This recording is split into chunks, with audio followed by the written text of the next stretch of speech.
За сайн байцгаана уу залуучуудаа. Өнөөдөр 2024 оны 9-р сарын 29-ний өдөр манай MOTFX-с бэлтгэн гаргадаг Market Overview маань эхлэж байна. За алтны ханшаар хамгийн ихний дүү шийдлэгээ эхлэе. Та нар алтан дээр юу болсныг мэднэ. Төв банкны бодлогын хүүгийн шийдвэр өнгөрсөн 7 хоногт бол гарсан. Одоо бүтэн сая өдөр болох байгаа учраас өнгөрсөн 7 хоногийн 3 дахь өдөр буюу 10 хоногийн өмнө гарсан тийм ээ. За энэ бодлогын хүүгийн шийдвэр бол Төв банк сүүлийн одоо 5 жилд юм уу бараг 4 жилдтэй анх удаа бодлогын хүүгээ бол багасгасан. За ингэж багасгахдаа бүхэл бүтэн 0.5%-аар буюу 2 бүхэл нэгжээр бодлогын хүүг багасгасан. За бодлогын хүүг багасгасны дараа мөн зах зээл дээр ямар хүлээлт одоо ирээдүйн таамаг орж ирсэн бэ гэхээр Төв банк бодлогын хүүг үргэлжлүүлэн багасгаад байх юм байна. Цаашид ч гэсэн дараагийн уулзалтуудаар бодлогын хүүг одоо хурдтайгаар багасгах юм байна гэдэг хүлээлт зах зээл дээр орж ирсэн. За алтны ханш бол ер нь энэ Төв банк бодлогын хүүгээ одоо багасгах гэдэг дээр бол үргэлжлэн өссөөр ирсэн тийм ээ, үргэлжилж өссөөр ирсэн. За тэгж өсөж явж байгаад за яг Төв банк бодлогын хүүгээ багасгах шийдвэрийг гаргасан өдөр бол хүчтэй унаж орж ирсэн. Та нар энэ хөдөлгөөнийг мэдж байгаа тийм ээ. Энэ ямар хөдөлгөөн орж ирсэн бэ гэхээр Төв банк бодлогын хүүгээ багасгалаа гэдэг мэдээ гарсан ханш 2600 руу хүрсэн. 600. За 2600 хүрнэ гэж би өмнөх market overview-гээр хэлж ирсэн. Алтан дээр бол аль болох long арилж харагдж байгаа шүү гэдгийг хэлж ирсэн. За мөн та нарт алтан дээр 2480-аас long арилжинд орох саналыг хүртэл гаргаад ингээд бид нэр өндөр ашигтай арилжаад явсан тийм ээ. Тэгэхээр тренд зөв таниад long арилж байгаа бариад ашиг хийж чадсан залуустаа бол баяр хүргэе. За тэгээд яг мэдээ гарсны дараа бол ханш ер нь баг одоо топ хийчвүдээ. За одоо мэдээ гарчлаа. Одоо хүлээжсэн мэдээ гарчлаа. Ханш бол одоо ингээд уналт үргэлжлээд явахнуудаа гэж харж итэл ханш унахтаа одоо энүүгээр байсан баахан стоп лоссуудыг бол хамаж аваад за тэгээ ханш маань фейк аут хийгээд за тэгээд нөгөө миний дуртай double bottom pattern бол үүсээд за үргэлжлээд дахиад ханш бол 2685 хүртэл аимшигтай өсөлтийг бол үзүүлсэн. Тэгэхээр ерөөсөө 2550 руу унчаал. За тэгээд дараа нь ерөөсөө 5хан ажлын өдрийн дотор бол 2685 гэдэг 1000 пипний өсөлтийг бол алтан дээр бид нэр харлаа. Алт бол маш bullish байдалтай, маш хүчтэй өсөлтийг бол үзүүлээд өссөн. Энэ яагаад ингэж өссөн бэ гэхээр ерөөсөө Төв банк дараагийн уулзалт дээр дахин бодлогын хүүгээ багасгах юм байна гэх. Төв банк бодлогын хүүгээ багасгаадах юм бол энэ бол зах зээл дээрх долларын одоо нийлүүлэлтийг ихсгэж идэг. За мөн долларын ханш бол суларч идэг, тийм ээ. Тэгэхээр Төв банк бодлогын хүүгээ багасгана гэдэг нь нэгсэндээ доллараар хөрөнгө оруулалт хийгээ Төв банкны бондыг худалдаж авах тэр эрэлт бол багасна. Тэгэхээр зах зээл дээр одоо Төв банкны бондыг зарах буюу илүү их одоо бэлэн мөнгөний нийлүүлэлт зах зээл рүү орж ийн гэсэн үг тийм үү. Тэгэхээр долларын ханш унаж таардаг. Долларын ханш унах юм бол мэдээж доллараар үнэлэгдэж байгаа алтны ханш тэр тусмаа бол өсөж таардаг гэдэг зөв тогтлыг та нар мэдэн шүү дээ тийм ээ. За тэгээд техник дүү шинжилгээний үүднээс хэдүүлээ одоо ямар мэдээ гарсан, ер нь ямар төлөвтэй байгаа гэдэг бүгдийг харсан учраас техник дүү шинжилгээний үүднээс нь хэд хэдэн зүйлсийг харъя. Би хамгийн нэгдүгürt бол RSI буюу Relative Strength Index-ийг хармаар байна. Нэг өдрийн график дээр хармаар байгаа. За хамгийн сүүлд RSI нэг өдрийн график дээр за overbought буюу за би нэг 70-ыг бол нэг тоох дуртай биш. 75-аас дээшийг бол илүү авч хилцэх дуртай. Тэгэхээр 75-аас дээш орж ирж ирсэн үеүүдийг харъя. За тэгэхэд бол цөөн тооны удаа л орж ирж байна. За энд бол коронавирусын үед 20 оны 8 сард бол RSI 75-аас дээш гарсан байна. Энэ үед ханш бол 2060 дээр хүрч ирсэн байна. За тэгээд дараа нь энд 21 оны 5 сард бол Орос Украиний дай эхэлсний дараа алт бол өсөөд 1900 хүрч ирж ирсэн байна. За тэгээд дараа нь 22 оны 3 сард энэ Орос Украины дайн биш уучлаарай. Энэ коронагийн дараах. За энэ 22 оны 3 сард Орос Украины дайны үеэр бол ханш 2071 рүү өсөж орж ирж ирсэн. За тэрнээс хойш бол RSI нэг өдрийн графикээр 75-аас дээш бол гарч чадаагүй байжгаад за энэ их айхтар нөгөө 24 оны өсөлтүүд дээр чинь 75-аас дээш гарч ирж ирсэн байна. Нэг удаа гарч ирээд жоохон correction хийчихэд дахиад айхтар хүчтэй өсөж ирсэн та нар харж байгаа бох тийм ээ. За тэгээд одоо 75-аас дээш дөнгөж гарч ирсэн ийм байдлыг бол харуулж байна. Тэгэхээр урд өмнөний одоо RSI 75-аас дээш гарч ирсэн зүй тогтлоод ингээ харах юм бол ханш нэг удаа өндөр high ханш хийхдээ ийм айхтар overbought болж исэн correction хийж явж байгаад нэг удаа өсөхдөө за нэг оройг хийжсэн. Гэхдээ энд бол RSI бол өмнөх шиг ийм өндөр гарч ирээгүй. Тэгээ ханш бол ерөөхдөө ундлт руу ороод ийм correction-ы байдалтай байжсэн байх нь. За тэгвэл сая энэ 2400 хавцаа ханш хүрэхэд бол RSI 75-аас дээш нэлээд overbought руу орж ирээд за тэгээд ханш correction хийгээд за засвар хөдөлгөөнийг чигж жагаад өсөж саяны галзуу одоо 2685 руу өсөлт өсөлтөөр бол RSI 75-аас дээш гарч ирсэн байна. За нэг өдрийн график дээр нэг иймэрхүү байдалтай заяа. Окей. За бүр 7 хоногийн RSI-г тэгвэл харъя. Би бол RSI-г зөвхөн урт цаг дээр хардгийг та нар мэдж байгаа тийм ээ. Түүнээс бол би ерөөс нэг индикатор ашиглаад харахаа болчихсон шүү дээ. Өмнө нь бол яг индикаторт арилжаа хийдэг байсан. Тэр үед индикатор ажилладаг байсан. Одоо бол ханш хитрхи өндөр хүчтэй савлгаатай хөдөлгөөнтэй хурдтай байгаа учраас индикатор ажиллахаа болчихсон. За тэгвэл өмнө нь 7 хоногийн график дээр RSI яг одоо ямар байдалтай байна уу гэхээр RSI 80 руу хүрчихсэн байна тийм ээ. RSI бараг 80 руу хүрчихсэн байдалтай байна. Тэгвэл өмнө нь RSI 80 руу хүрч байхад юу болж ирснийг хэдүүлээ харъя л. За өмнө нь RSI 80 руу хүрсэн үед бас цөөхөн тохиолдол юм байна. Энэ бол бүр 7 хоногийн графикийг ярьж байгаа шүү тийм ээ. 7 хоногийн график дээр RSI 80 руу хүрэхэд ханш энд 1200 дээр топ хийгээд тэгээд 1000 руу унж исэн байна.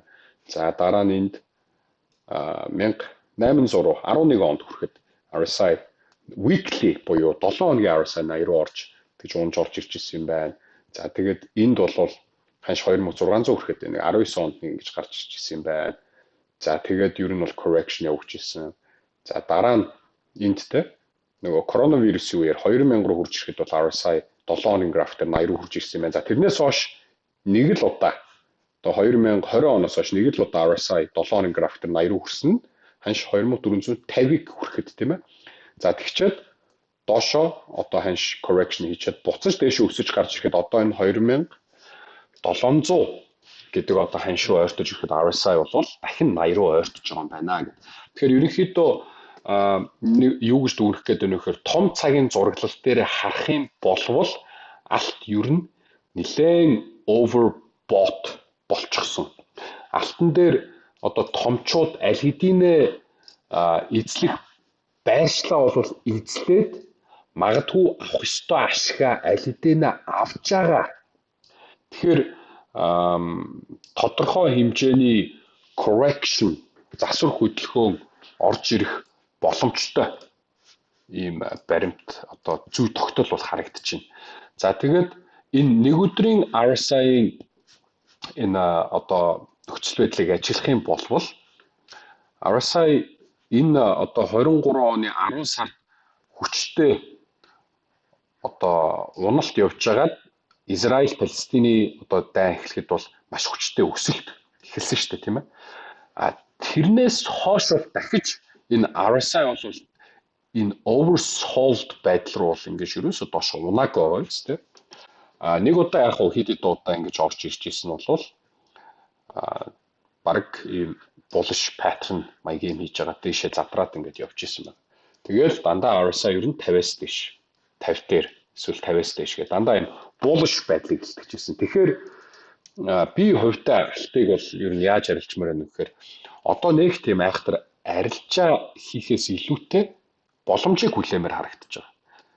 RSI жоохон доош унаад ирэхтэй. За тэгээ ханьч ч гэсэндээ жоохон pullback correction хийгээд ирэх. За тэр үед нь бол магадгүй RSI одоо 50 хавцаа хүрч ирэх юм бол эндээс buy боломж харъя. Яагаад тэгэхээр урт хугацааны зурагт чинь угаасаа л төв банк бодлогын хүүгээ багасгана. Доллар индекс үргэлжлээд унана. Тэгэх юм бол алтны ханш бол үргэлжлээд өсөх бол тодорхой болж ирж байна. За тэгээд алт бол одоо хүн төрөлхтний түүхэнд байгаагүй хүний орчлонгийн түүх гэж одоо маслаараа мэдгүй хэдэн мянган жил байдیں۔ Тэ хэдэн сая жил байдیں۔ Тэр түүхэнд байгаагүй дээд ханшинд бол алт бол хүрсэн байгаа. Тэгэхээр энэ бас одоо их чухал ийм үйл явдлын гэрч бол бид нар болж байгаа шүү. За тэгээд жижиг цаг руу шилжүүлээд харъя. За жижиг цаг руу шилжүүлээд харах юм бол алт ер нь нэг ийм үйл явдал, ивент, мэдээ, эсвэл хүчтэй уналт ч юм уу болсны дараагаар бол нэг гэсэндээ дандаа ингээд higher high хийгээд тийм энэ нөгөө миний хэлээд байна шүү дээ higher high гэнэ уучлаарай higher low энд бол higher high үст тийм ээ higher low хийгээд өсөлтөө хадгалаад явж байгаа энэ өсөлтийн трендийг тийм ээ higher low дандаа higher low тараа higher low за энд магадгүй бас higher low байж болохоор higher low хийгээд өсөлт бол үргэлжлээд явж байгаа. Ингэж higher low хийхдээ тэгээд тэрний дараа өсөлт үргэлжлээд явахдаа тодорхой хэмжээний pullback-ийг бол бид нар дандаа өгч ирсэн байна тийм. За жишээ нь ханш 2400 одоо 80-аас 2530 руу өсчөөд за буцаж pullback хийчихэд энэ бол Fibonacci нэг 70 хавцаа. За тийм 61.8 70 хавцаа хурж ирж pullback хийчихэд буцаад дэш өсөө явсан байна. За тэгээ буцаж өсөж явахдаа өмнөх high-ыг эвдээд одоо явчихсан байгаа ч тийм. За тэгчээд дахиад энэ 2500-аас 2600 хүртэл өсчөөд за тэгээд яасан. Сайн нөгөө Federal Reserve төв банкны бодлогын үе шийдвэр дээр Fibonacci 50 хүртэл pullback хийчихэд тэгээ буцаад дэшээ дахиад өсчихсөн байгаа тийм. За тэгвэл сая өнгөрсөн 7 хоногийн төв банкны бодлогын үеийн шийдвэрээс энэ 2550-аас 2685 хүртэл өссөн энэ өсөлтөөр яг бас л pullback орж ирэх ёстой. Pullback буюу засвар хөдөлгөөн орж ирж дараачийн хөдөлгөөн цаашид өсөөд явах, үргэлжлээд явах тэр liquidity буюу хөрвөх чадварыг зах зээл бий болгох ёстой. Тийм ээ? Тэгвэл би алтыг юу гэж харж байна гэхээр тодорхой хэмжээний pullback орж ирэх ёстой. За pullback орж ирээд 2620 за магадгүй 2610 руу орж ирвэл бүр сайн. За энэний дараачаар дахиад үргэлжлээд өсөөд дахиад нэг higher high 1-2 удаа сонгуулиас өмнө одоо 11 сарын 6-ны өдрөлөд Америк ерөнхийлөгч сонгуультай шүү дээ. Тэр сонгуулиас өмнө бол дахиад higher high хийгээд ер нь бол энэ өсөлтөө all time high ханшаа дахиж эвдээд харуулад явах болов гэж дүгнэж байна. Нэг зүйлийг нэг өдрийн график дээр тавьж байгаад хэлье. За нэг өдрийн график дээр нэг зүйл юу болсон бэ гэхээр та нар энийг анзаараарай. Нэг өдрийн графикийн candlestick-ийг хэдүүлээ анзаарай. За candlestick дээр дүн шинжилгээ хий. За ханш өсөж явж байгаад одоо эндээс ингээд харъя л та тийм. Ханш за унаад ирчихсэн. Унж ирэхэд яаж энд яг уу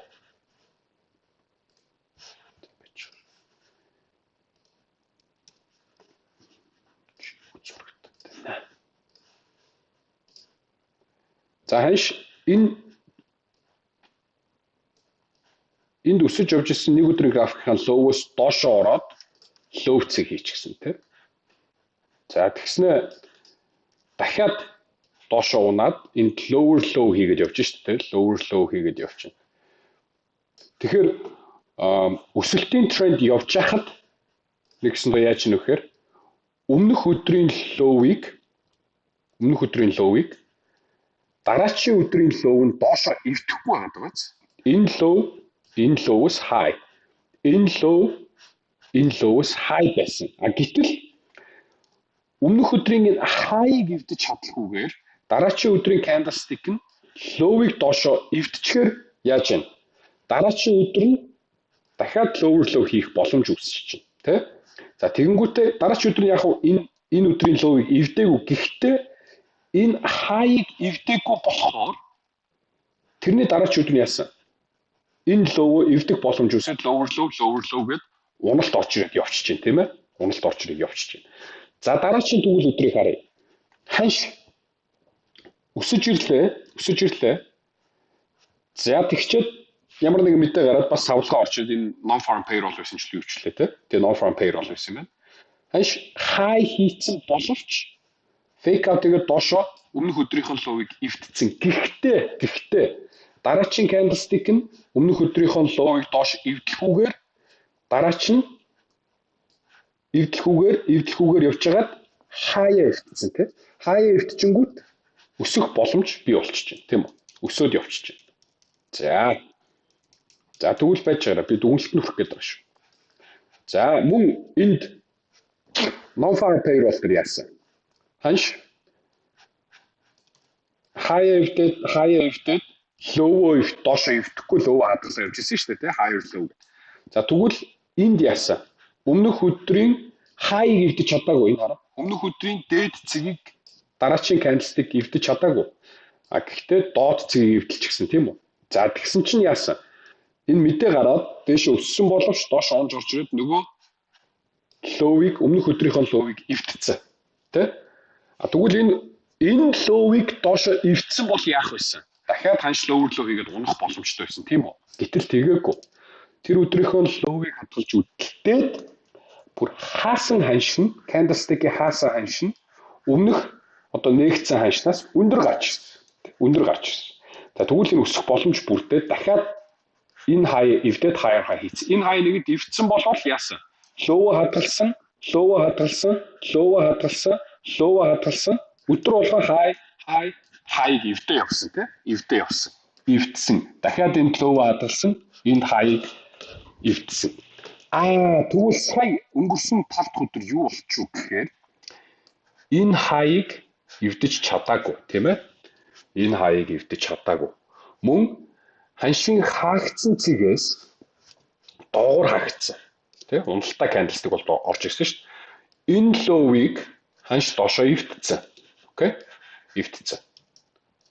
За тэгвэл би одоо зөвхөн энэ сүүлийн 2 өдрийн графикээр ажиллах гэдэг шүү. Тэгвэл 30 минут руу шилжээд харчих.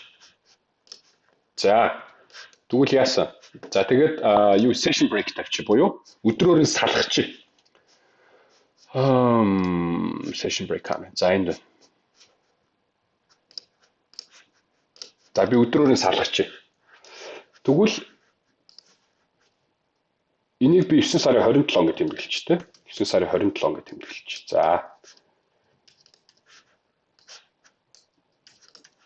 За энийг би 9 сарын 26 гэж тэмдэглэж. Яг л эдгээр надад чухал байна уу гэхээр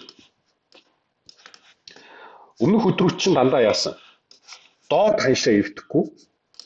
Энэ low-ыг дараагийн өдрийн low нь эвдэхгүй явуулсан шүү дээ, тийм. Энийг хараарай. Энэ тэгвэл өмнөх өдрийн low-ыг энэ low эвдээгүй, энэ өмнөх өдрийн low-ыг энэ low эвдээгүй, энэ өмнөх өдрийн low-ыг энэ low эвдээгүй. Энэ өмнөх өдрийн low-ыг навчлаа энд байна, тийм. Low эвдээгүй ингэ явчихсан, тийм. Тэгвэл энд яацсан? Энэ low-ыг эвдсэн байна, тийм үү? За 9 сарын 26-ны low-ыг 9 сарын 27-ны low эвдсэн байна. Мөн дээрээс нь юу болсон бэ гэхээр өмнөх өдрийн high-д эвдэл явуулсан. 9 сарын 25-ны high-ыг 9 сарын 26-аар эвдсэн. 9 сарын 24-ний high-ыг 9 сарын 25-ны одоо уучлаарай энд байна, тийм. High-ыг 9 сарын 25-ны high эвдсэн гэдэг явж ирсэн болвол 9 сарын 27-нд яасан? 9 сарын 26-ны high-ыг эвдэж чадаагүй. Тэгснээр доошоо low-ыг эвдсэн. Окей, low-ыг эвдсэн. Тэгвэл би эндээс ямар одоо дүн шийдлэгээ гаргах гээд байна вэ гэхээр 9 сарын за одоо эндээс ингээд 28 ингээд тэмдэглэн шүү дээ, тийм ээ. 9 сарын 28 биш уучлаарай 9 сарын 30 чи харах сайн бүтсэн болоо. За 9 сарын 30-нд тэгвэл тийм ээ 9 сарын 30-нд тэгвэл энэ хоёр range-ийн дотор л ажиллана ерөөс. Ханш. 2675 буюу 9 сарын 27-ны хай. 9 сарын 27-ны хай гэж тэмдэглэж. За тэгэнгүүтээ энд 9 сарын 27-ны low гэж тэмдэглэж тэ.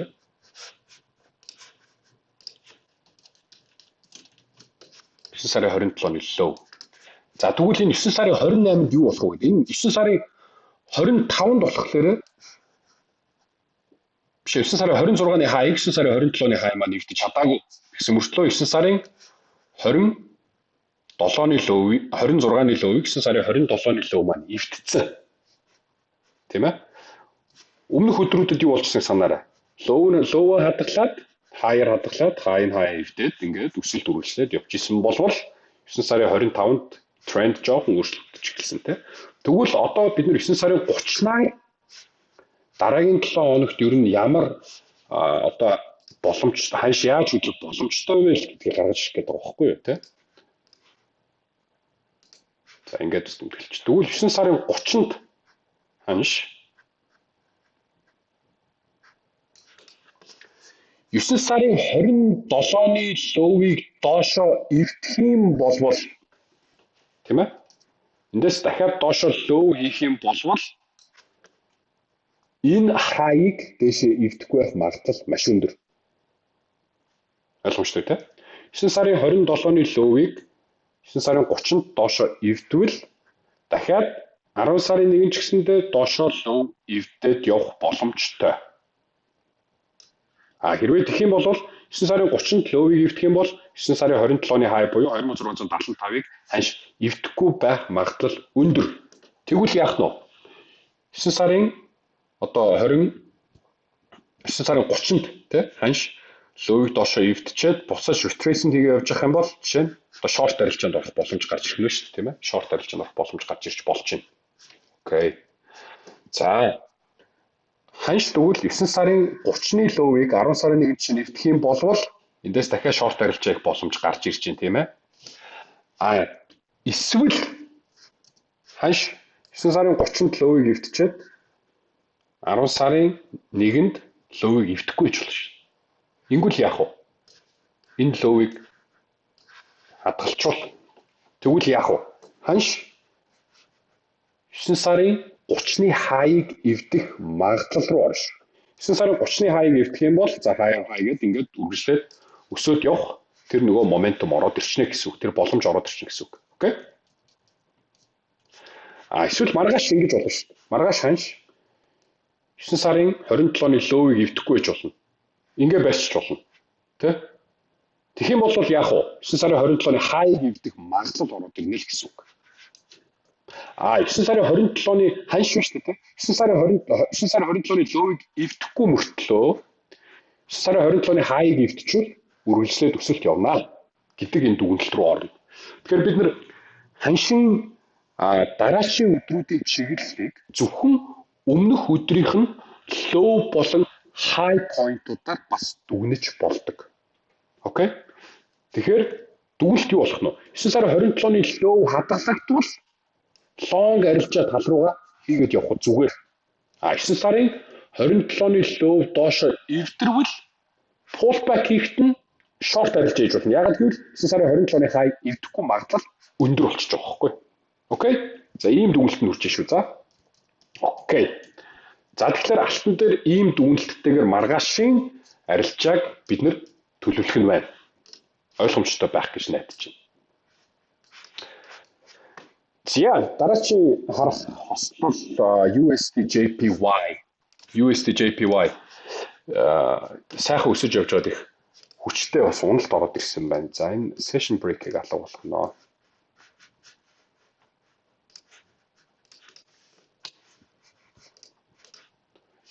За энэ зураглуудыг устгах. За хэдүүлээ MOT Forex руугаа ороод эдийн засгийн ухаанлыг нэг харчихъя.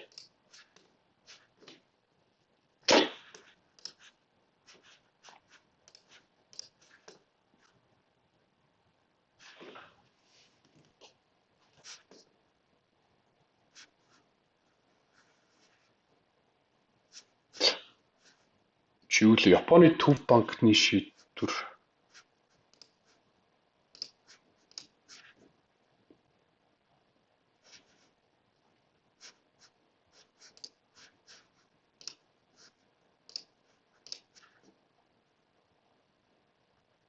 би андуурсан байна. Дараа 7 хоногт Японы төв банкны шийдвэр гарна гэж бодоодсэн чинь гарах болоогүйсэн байна. За. Гэхдээ дараа 7 хоногт биднэрт нэг маш чухал мэдээ байгаа. Тэр нь бол non-farm payroll мэдээ гарна 5 дахь өдөр. Тэгэхээр дахиад 7 хоногийн эхлэлд бид нөгөө NFP гараад эхлэх нь шүү дээ. За тэгээд 2 дахь өдрийн үүрийн за нэгдүгээр шөнө гэсэн үг те. Jerome Powell шөнийн 2 цагаас ярих юм байна. За тэгээд 3 дахь өдрийн 8 цаг 15 минутаас эхлээд ADP non-farm employment change мэдээ гараад эхэлнэ. За тэгээ энэ нөгөө ажилгүйдлийн мэдээнүүд та нар яаж зах зээл нөлөөлдөг, доллар индексээр нөлөөлдөг, алтнаар нөлөөлдөг бүгдээрээ хэлүүлдэг мэдж байгаа. За 5 дахь өдөр non-farm payroll юм байна шүү. Тэгээ Японы төв банкны бодлогын хүүгийн шийдвэр гарна гэж бодоодсан андуурсан байна. Тэгвэл энэ 10 сарын 7-оос 10 сарын 12 юм байсан юм баг та. Үгүй ээ. Би одоо буруу л харсан юм баг та. Сони юм.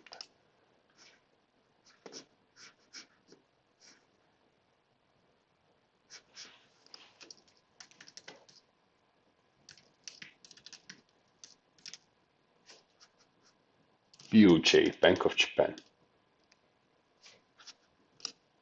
Ингээ бас хайж болно.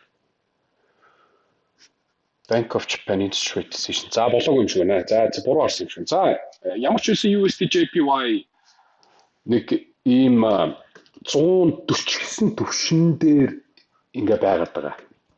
Өмнө нь бол маш одоо хүчтэй өсөлтийг Японы йен одоо USD JPY хийж явж байгаад Японы йен бол үргэлжлэн хүчтэй унаж байгаад Японы йен өсөд гараад ирсэн тийм.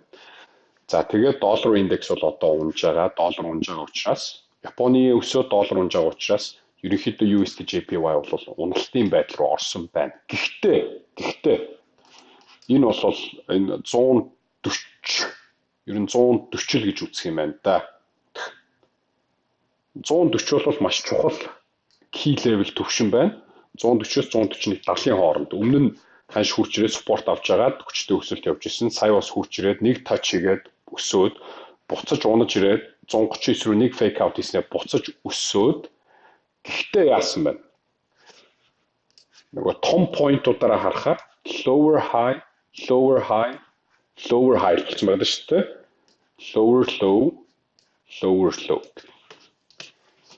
Тэгэхээр одоо Японы yen магадгүй дахиад нэг lower low хийж болцсохгүй. Гэхдээ энэ нь дахиад энэ 140-оос доошо унж ирэхдээ хүчтэй унж ирчээд буцаад зүү татах маягаар ийм хөдөлгөөн орж ирж байна. Тэгээ энэ нь доороо 3 тачтай, дээрээ 3 тачтай bullish pattern болоод тэгээ ханш эндээс өсөлт орж ирж магадгүй гэдэг таамаг надад бол байна. Би ямар ч байсан Японы йенийг энэ 140-оос USD JPY уучлаарай Японы йен гэ буруугаар ядах. USD JPY-г 140-оос нэг айхтар холдохгүйгээр нэг паттерн үүсгээд дээш өсөөд 151 рүү явах боломжтой гэж хараад байгаа шүү. Яагаад тэгэхээр Японы төв банк йенийхээ бодлогын хүүг өсгөхгүй гэдгийг илэрхийлж гисэн. Тэгэхээр Японы йен бол одоо ингэж байж байгаад ерөнхийдөө бол унаал гэдэг. Тэгэхээр Японы йен унах юм бол USD JPY болон бусад одоо GBP JPY ч юм уу JPY хослоод өсөж тарах гэдэг байна тийм ээ. Окей. За S&P 500 US 30 за Nasdaq гэдэг энэ 3 индекс. За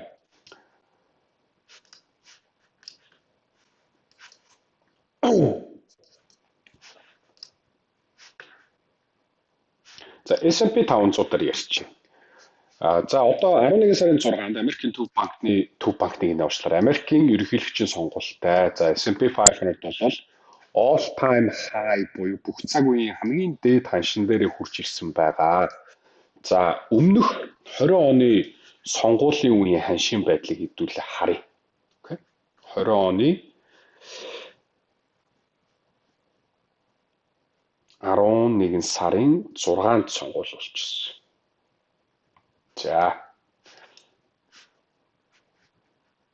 За сонгуулийн өмнө хааш яасан байх нь вэ? За 8 сар 9 сарын эхэн хүртэл маш хүчтэй өссөн. За тэгээд pullback correction хийгээд 9 сарын сүүлээр бол хүчтэй өсөөд 10 сарын дунд хүртэл маш хүчтэй өссөн. Ханшвал дахиад all time high ханш дээр очиж исэн. За тэгээд яг сонгуул болтол уналт орж ирээд за тэгээд 11 сарын 2, 3, 4, 5, 6 гээд ингээд сонгуул болсны дараа бол үргэлжлэн өсөлтүүд явагдаа. За тэгээд Joe Biden ерөнхийлөгч болоод за үргэлжлээд S&P 500 бол маш хүчтэй үргэлжлсэн өсөлтийг бол үзүүлсэн байна. Тэгэхээр яг нь сонгуул болсны дараа ямар сонгуулийн үр дүн бол бид нар хэлж мэдэхгүй. Kamala Harris гарах юм уу, Trump гарах юм уу те. Гэхдээ ямар ч байсан сонгуулаас өмнө уналт орж ирдэг. Яагаад тэгэхээр тодорхой мөнгөний шилжилт хөдөлгөөн бол заавал явагдчихэдэг. Том хөрөнгө оруулагчид эрсдлийн менежмент хийгээд өөрсдийн одоо портфолио буюу багцуудаа өөрчлөлт оруулаад нэг эрсдэлтэй хөрөнгө оруулалтаас арай бага эрсдэлтээр оруулах ч юм уу ингээд shift хийж идэг учраас тэрийг дагаад бас тодорхой хэмжээний correction pullback уналт бол орж ирдэг. Тэгэхээр би S&P 500 дээр юу гэж хараад байна вэ гэхээр энэ одоогор бол яг нэг 10 сарын за ямар ч байсан non-farm payroll мэдээ гартал яг айхтар хүчтэй уналт орж ирэхгүй байх. Одоо энэ 10 сарын non-farm payroll гэсэн үг шүү дээ. 10 сарын сүүл одоо 10 сарын 5, 10 сарын 7, 5 дахь өдөр байсан тийм. Биш уучлаарай ёо. Дахь толгой хаана явна? 10 сарын 4-ний 5 дахь өдөр байсан. За тэгээд техник дүр зураглалаар харах юм бол S&P 500 5650 дээр өмнө нь all time high хийсэн. Ханшийг сэтэлж гараад буцаж pullback хийгээд өсөлт үзүүлчихсэн байна. Яг уу ингээд жижиг цагаар харах юм бол ер нь яг нэг top out хийсэн жоохон pullback correction орж ирэх боломжтой харагдаж байна. Энд бол ийм bearish pattern үүссэн байдал харагдаж байна. Тэгэхээр S&P 500 энэ 7 хоногт жоохон correction орж ирж болно. За тэгээд хэрвээ correction орж ирэхдээ энэ 5670 өмнөх all time high шалгах юм бол эндээс дахиад өсөлт орж ирэх байх. За тэгээд дахиад өсөлт орж ирээд ерөнхийдөө 5800 хавцааруу дахиж нэг all time high хийчээд тэр нь 10 сарын эхний 7 хоног дуусаад за тэгээд 2 дахь 7 хоногоос эхлээд ер нь бол 10 сарын сүүл хүртэл нөгөө сонгуульд өгтөл ингээд уналт pullback бол орж ирэх болов уу гэсэн ийм одоо өмнөх сонгуулийн үеийн ханшийн байдал болон одоо түүх давтамж зүй тогтлоор бол би Америкийн индексийг бол 10 сарын сүүл рүү бол уналт орж ирнэ гэж тооцоолоод байгаа. За мөн ингээ харахаар бас нэлээд том ийм bearish pattern бас яваад байгаа. Энэ бас их хүчтэй том bearish pattern байна. Нэлээд том bearish pattern байгаа. За энэ pattern одоо энэний зүй тогтлыг хараа л та. Ингээл нэг жижигээр high хийж явж байгаад нэг унсан байгаа шүү дээ. За энэ мөн ялгаагүй нэг эннийхээ оройг ингээд шахаж явж байгаа. За унах юм бол нэг жоохон уналт орж ирчээд буцаж эннийхээ оройг шахаж энэ 5800 дээр явж байгаад нэг доошоо энэ 5600 700 унаж орж ирэх болов. Хэрвээ бүр эндээс доошоо сэтгэл ороод ирэх юм бол нэлээд бас уналт орж ирэх боломжтой ийм дүр зураг бол харагдаж байгаа шүү. За тэгээд өнөөдрийн market overview жоохон удаан болчлоо. Би танаас түрүү нэг алтан дээр илүү дүн шинжилгээ нэг өдрийн графикийг харж high low дээр ер нь яаж дүн шинжилгээ хийж таамаглаж болох уу гэдгийг илүү ярихыг хүссэн учраас market overview маань баг энэ хүрээд өндөрлөж байна. За биткойн дээр би та бүхэнд дүн шинжилгээ явуулсан тэрийг та нар маань мэдж байгаа те. За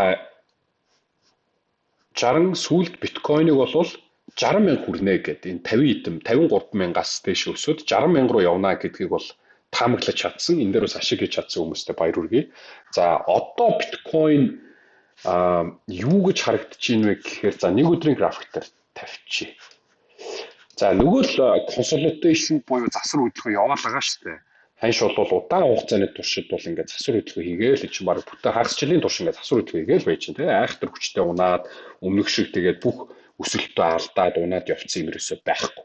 Нэг энэ 53 мянга дээр ханш тогтсон нэг таалагдсан зүйл нь lower low хийжгаад энд higher low хийгээд тогтсон. Тэгэхээр мэдээж дахиад нэг correction орж ирэх байх. Тэр бол илүү higher low байх болов уу гэж найдаж байгаа шүү. Окей. Одоо бол илүү бас дахиад дээшээ за 68 мянга руу хурж ирлээ гэхэд дахиад нэлээд том supply zone буюу зарах сонирхлын цэг рүү орж ирж байгаа. Тэгэхээр ер нь бол энэ 53 мянгаас за хэрвээ 68 мянга руу хүрвэл нэг өсөлтийн хүчтэй давалгаа явчлаа гэж ойлгоорой. Тэндээс буцаад pullback магадгүй 60 мянга дээр тогтож болох юм те. Тэр нь нөгөө higher low байчлаа. Тэгэхээр би бол харж байгаад нэлээд extended болох буюу ханш нэг тодорхой төвшин дээр одоо 68 мянга дээр ч 69 мянга дээр ч юм хурж ирээд гацаад за өмнөх шиг те ийм одоо ингээд double top хийгээд за эсвэл одоо 3 touch ч юм уу те иймэрхүү top out pattern хийгээд ирэх юм бол short арилж нь орно гэж харж байгаа. За тэгээд 60 мянга хавцаа ашгаа аваад за тэгээд 60 мянга хавцаанаас бол дахиад long арилж хийгээд явах боломж үүсэх болов уу гэж биткойныг бол харж байгаа шүү. За market overview энэ үрээд өндөрлөе. Та бүхэнд алтан дээр илүү өгөөчтэй зүйлсийг зааж сургаж чадсан байх гэж найдаж байна. Амжилт хүсье залуучуудаа. Баярлалаа.